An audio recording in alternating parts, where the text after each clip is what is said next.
Oma, begreifst du denn nicht? Ich habe sie nicht geliebt wie eine Schwester. Ich habe sie begehrt. Sie war die Frau meines Lebens. Ich wollte fragen, ob es möglich wäre, den Termin um 2 Stunden vorzuverlegen.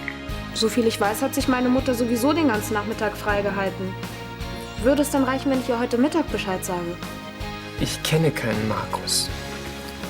Ich dachte, wolltet ihr euch nicht eine Wohnung zusammennehmen? Das war bevor Herr Fröhlich das Weite gesucht hat. Es ist an jemand anderen vermietet worden. Wir haben keine Wohnung.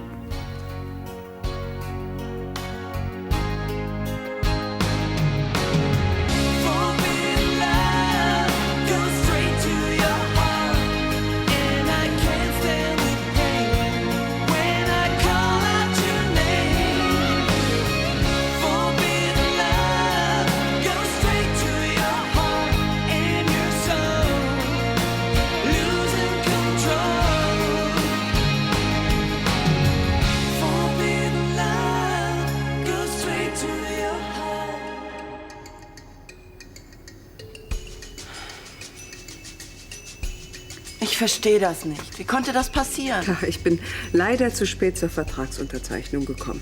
Aber ich dachte, es gab eine feste Zusage. An sich schon. Ich bin schuld. Warum hast du mir nicht gesagt, dass der Makler den Termin vorverlegt hat? Der hat doch extra deswegen angerufen.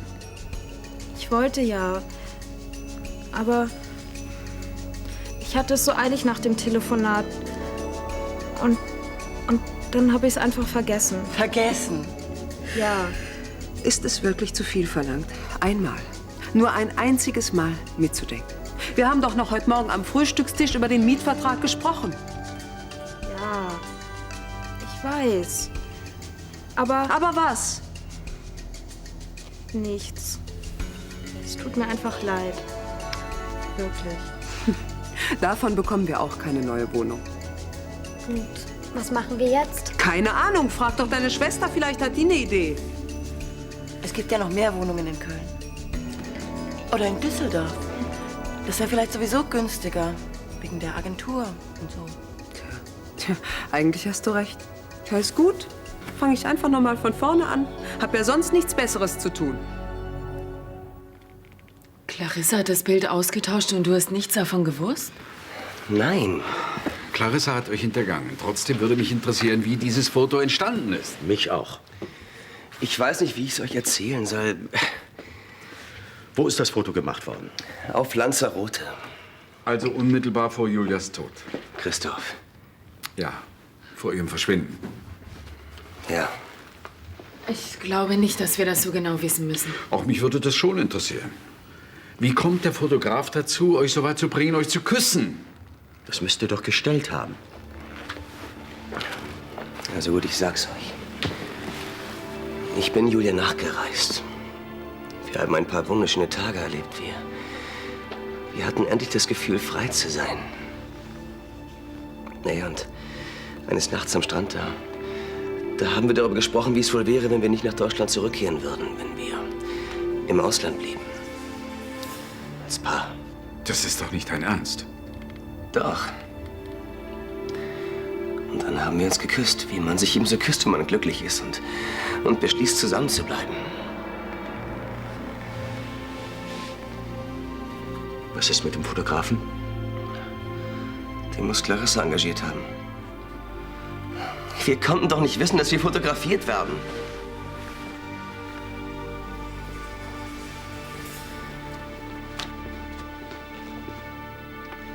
Also ich habe in einem Hotel angerufen. Die kennen keinen Markus Fröhlich. Vielleicht hat er sich unter anderem Namen eingetragen. Nee. Außerdem findet in diesem Hotel so ein Medizinerkongress statt. Die vermieten es zurzeit gar nicht an normale Leute. Tja, dann hat sich diese heiße Spur ja wohl erledigt. Mist. Wie finden wir ihn denn jetzt? Weiß ich nicht. Ist mir auch egal.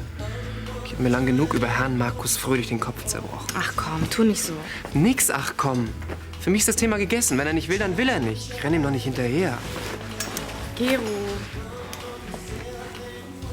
Ja, das glaubt wird selig. Aber den kriegen wir schon irgendwie rum.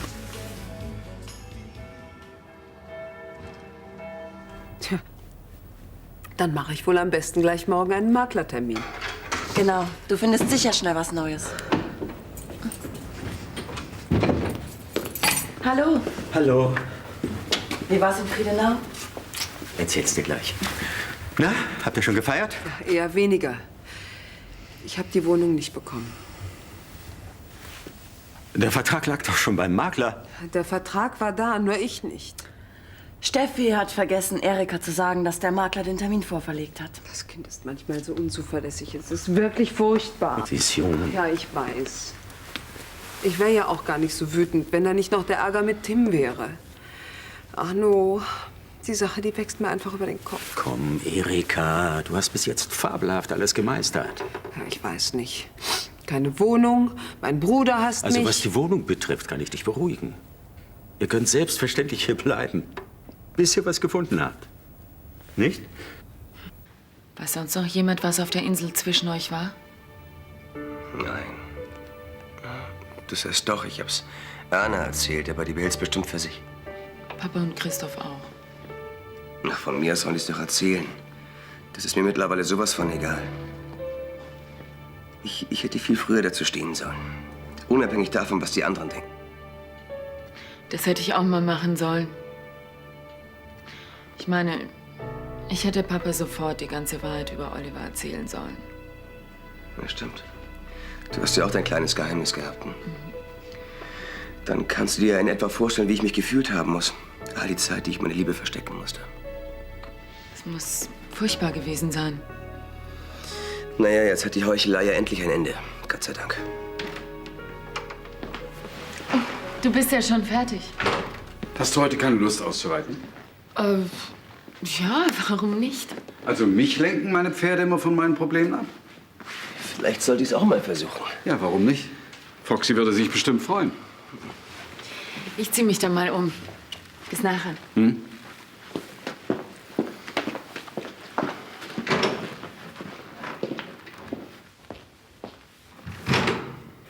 Jetzt denk doch noch mal nach. Vielleicht hast du ja doch eine Idee, wo er hin sein könnte. Ich habe nicht die leiseste Ahnung. Warum ist er denn weg? Vielleicht hilft uns das weiter. Ich denke, er ist weg, weil es ihm mal wieder zu heiß wurde. Ich glaube, er will gar nicht mit Gero zusammenziehen, aber er traut sich nicht, ihm das zu sagen. Wohin ist er denn sonst, wenn er weg ist? Irgendwo hin, wo er allein sein kann. Das braucht er irgendwie. Zu einem Freund oder sowas? Na, das kann ich mir nicht vorstellen. Er hat noch nie was von einem Freund erzählt. Und ein bisschen kenne ich ihn ja auch. Ja, aber jeder hat irgendwelche Freunde. Und Markus doch ganz bestimmt. Ich glaube nicht. Er wirkt zwar ganz gesellig, aber im Grunde ist er ein Einzelgänger. Super. Dann können wir suchen, bis wir schwarz werden. Das heißt, warte mal.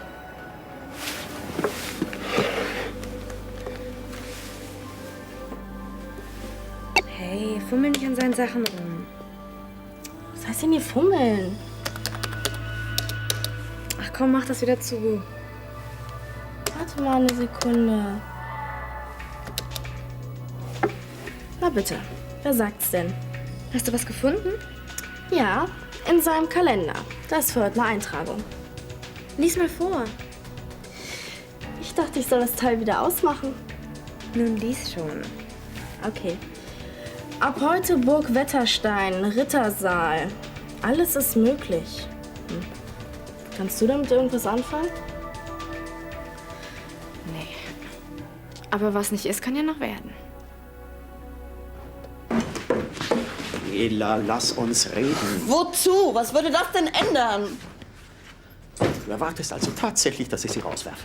Arno, bitte! Wir haben das 1000-mal diskutiert. Du kennst meine Meinung. Nicht so laut. Oh, wie rücksichtsvoll. Nur leider immer nur zu den anderen. Willst du, dass Erika dich hört? Das wäre vielleicht gar nicht schlecht. Sonst geht die doch nie. Erika kann nichts dafür, dass es mit der Wohnung nicht geklappt hat. Kann ich denn was dafür? Ich möchte nur wissen, wann wir endlich hier mal wieder alleine sind. Es wird nicht mehr lange dauern. Klar. Falls nicht wieder irgendwas dazwischen kommt. Kannst du denn überhaupt kein Verständnis für ihre Situation aufbringen? Nein. Sie ist eine Frau, die es nicht nötig hat, sich bei ihrer Verwandtschaft einzuquartieren. Sie hat genug Geld. Sie ist meine Schwägerin, sie ist Tims Schwester. Ich muss für sie da sein. Nichts dagegen. Aber ohne mich. Ela, Ela, bitte!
Julia.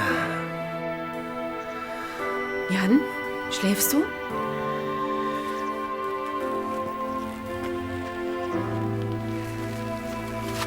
Jan, aufwachen. Jan. Hm? Susanne. Du hier? Ja. Klar, wieso nicht?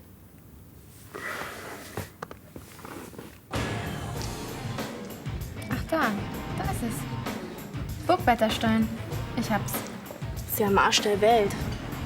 Markus will ja auch alleine sein. Ja, aber ist ja nicht mal ein Dorf in der Nähe. Gar nichts. Tja, also, wo hatten wir's? Da. Mal sehen. Burgwetterstein liegt einsam in einem landschaftlich recht reizvollen Gebiet, das gerne von Wanderern aufgesucht wird. Die Burg selbst ist unbewohnt und große Teile sind verfallen. Das klingt ja richtig unheimlich. Vielleicht gibt's da ein Schlossgespenst. Was steht da noch? In der Nähe gibt es weder ein Restaurant noch ein Hotel. Vielleicht macht er ja sowas wie ein Überlebenstraining. Mit Würmern und so. Bah, Markus doch nicht. Dafür ist er viel zu gemütlich. Er braucht sein weiches Federbett. Was soll er denn sonst da machen? In so einer alten Ruine? Gute Frage. Wie wär's? Lasst uns doch alle dahin fahren und mal nachsehen. Das ist nicht unser Bier, das muss Gero schon selbst machen. Tja, dann wird das wohl nichts mit dem Ausflug. Ja, Gero interessiert doch nicht, was mit Markus ist. Angeblich. Aber das nehme ich ihm nicht ab. Du solltest noch mal mit ihm reden. Auf jeden Fall. Außerdem möchte ich wissen, was Markus auf dieser Burg macht. Es war so real. Ich habe sogar Julias Parfum gerochen. So einen Traum habe ich noch nie erlebt. Trotzdem war es ein Traum. Oder siehst du Julia hier irgendwo? Du verstehst es nicht. Das war kein normaler Traum, das war eine Nachricht. Julia lebt, das ging doch ganz eindeutig daraus hervor. Ich habe auch von Mama geträumt, als sie gestorben war. Trotzdem ist sie tot. Das ist doch was ganz anderes. Wir haben Mama zu Grabe getragen. Wir wissen, dass sie tot ist, aber Julia... Ich meine, es gibt doch keinen Beweis für ihren Tod. Es gibt aber auch keinen Beweis dafür, dass sie lebt. Doch! Meine Visionen beweisen doch ganz eindeutig, dass sie irgendwo lebt und auf mich wartet. Jan, ich verstehe ja, dass du das gerne glauben möchtest. Glauben möchtest? Ich möchte es nicht glauben. Ich glaube, das ist ich weiß es. Jan, bitte, steigere dich jetzt nicht wieder da rein. Du musst dich allmählich damit abfinden, dass Julia tot ist. Sie ist nicht tot. Na gut, nehmen wir an, sie ist es nicht. Sie ist aber auch nicht da. Versuch dich doch damit abzufinden. Wenn dir das hilft. Auf jeden Fall solltest du nicht damit rechnen, dass sie wiederkommt. Das lass mal meine Sorge sein, ja? Ihr werdet euch noch alle wundern. Vielleicht, ja. Vielleicht wirst du aber eines Tages aufwachen und feststellen, dass Julia endgültig aus deinem Leben verschwunden ist. Was ist, wenn sie Kleidungsstücke finden? Oder Schmuck? Das hat doch gar nichts zu sagen. Das könnte sie auch weggeworfen haben. Bis auf das Haarband hat man noch nichts von ihr gefunden. Rein gar nichts. Man hat sie aber auch nie wieder gesehen. Jan, sie ist nicht mehr da. Du musst dich damit abfinden. Susanne, ich kann das nicht. Ich kann das einfach nicht. Versuche es, bitte.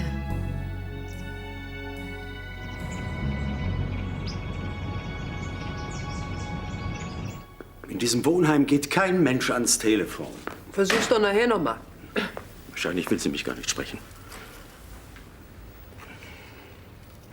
Es tut mir wahnsinnig leid, dass ihr meinetwegen auch noch Streit habt. Ach, was heißt denn Streit? Ich hab euch doch gehört. Arno, ich denke, es ist wirklich besser, wenn Milli, Steffi und ich in ein Hotel ziehen. Das kommt überhaupt nicht in Frage. Ela hat vollkommen recht, wir können es uns leisten. Ich will es aber nicht. Nur weil sie in letzter Zeit so empfindlich ist. Ich weiß gar nicht, warum sie sich so anstellt. Ich kenne sie gar nicht so. Es ist doch auch ein bisschen viel für sie, oder? Plötzlich hier das Haus voll. Ist eine Notsituation. Müssen wir durch, alle. Ja, aber sie hat sich das Zusammenleben mit dir ein bisschen anders vorgestellt. Man wird doch wenigstens für eine kurze Zeit mal Kompromisse machen können. Vielleicht verlangst du einfach ein bisschen viel von ihr. Nur weil du das kannst, kann sie das noch lange nicht. Menschen sind verschieden. Ja, natürlich. Trotzdem. Ich erwarte von ihr einfach etwas mehr Solidarität.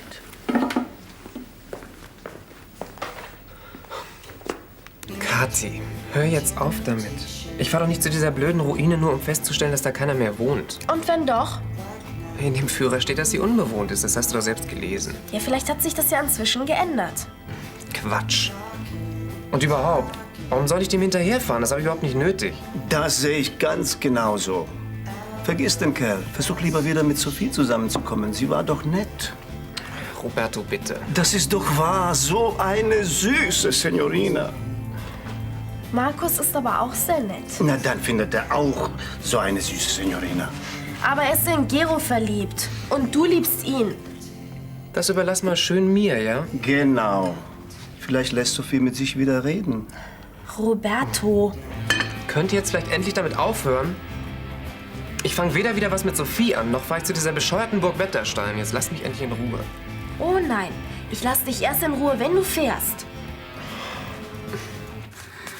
Du, Barbara, Ja? meinst du, dass sich Susanne hier manchmal langweilt? Wie kommst du denn da drauf? Gestern bei der Reitstunde, da sagte sie sowas. Sie wäre froh, jetzt an dem Motorrad basteln zu können. Da hätte sie endlich mal ein bisschen Abwechslung. Ja und? Da kann es sein, dass ihr Abwechslung fehlt. Also ich glaube, sie hat das eher auf ihr Studium bezogen. Statt Theorie mal was Handfestes. Naja, das kann natürlich sein. Trotzdem sollten wir ihr vielleicht doch mal ein bisschen Abwechslung bieten. Nicht immer nur reiten, spazieren gehen, Tee trinken. Was hast du dabei gedacht? Na, Unterhaltung, Spaß, Musik. Spiele doch mal deine Louis Armstrong-Platten vor. Das meine ich doch nicht. Nein, wie wär's denn, wenn wir jemand festmachen? Und Susanne lädt alle ihre Freunde ein. Was, hier auf dem Schloss? Na ja, warum nicht? Wir haben doch Platz genug. Das willst du dir antun? Ja, das ist endlich mal Leben in der Bude. Oh, also mich brauchst du davon nicht zu überzeugen. Ich bin für jedes Fest zu haben. Okay, dann fangen wir doch gleich mal mit der Organisation an. Also, als erstes der Termin. Christoph, jetzt mach doch nicht gleich wieder eine Staatsaktion. Ja, Das warum? muss ganz spontan passieren. Ja, gut. Aha. Spontan. Ja, dann sagen wir doch gleich heute Abend. Oh, das ist aber sehr spontan. Aber da würde ich erst mal eins klären. Nämlich? Ob Susanne überhaupt Zeit hat. Sie sollte schon dabei sein. Ah ja, das wäre vielleicht ganz gut. Ja. Cleo ist in Venedig? Mit Ramon.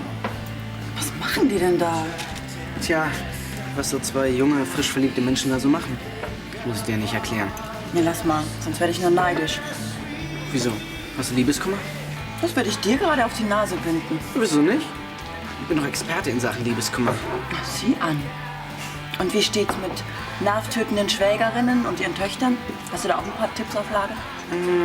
Ich kann's versuchen. Sekunde. No Limits, was gibt's? Mit wem spreche ich? Frank Lewinsky. Frank, hier ist Arno Brandner. Sag mal, ist Ela zufälligerweise bei euch? Ich glaub schon, Moment. Hat dein Liebeskummer irgendwas mit Arno Brandner zu tun? Wieso? Er will dich sprechen. Ich bin nicht da. Okay. Tut mir leid, Herr Brandner, aber sie ist nicht da. Ja, eben hast du doch gesagt, sie ist da. Nee, ich habe gesagt, ich glaube, sie ist da.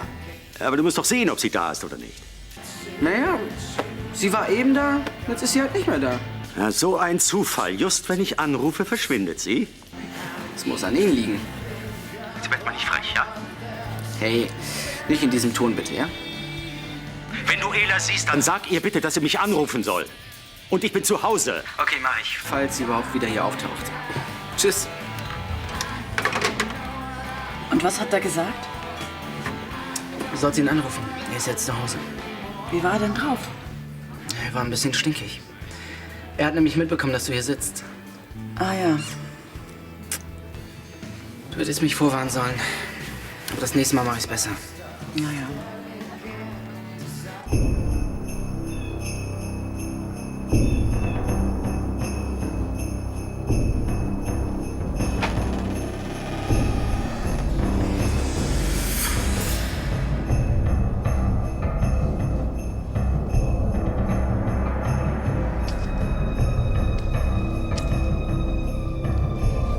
Hallo?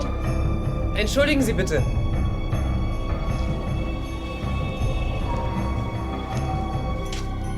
Können Sie mir vielleicht helfen? Ich suche...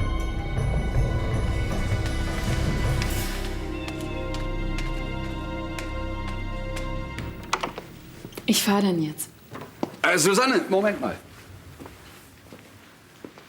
Was hältst du davon, wenn du einfach mal so ein paar Freunde von dir hier einlädst?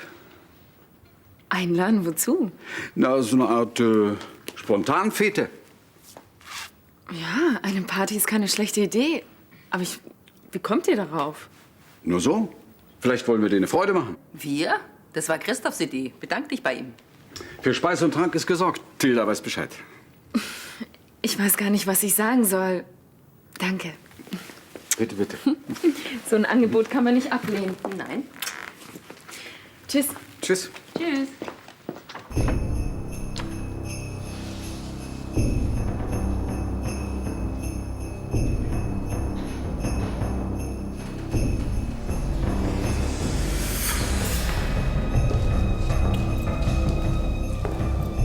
Draußen alles ruhig? Ja. Hoffentlich bleibt das auch so. Wir wollen nicht gestört werden. Darauf kannst du dich verlassen.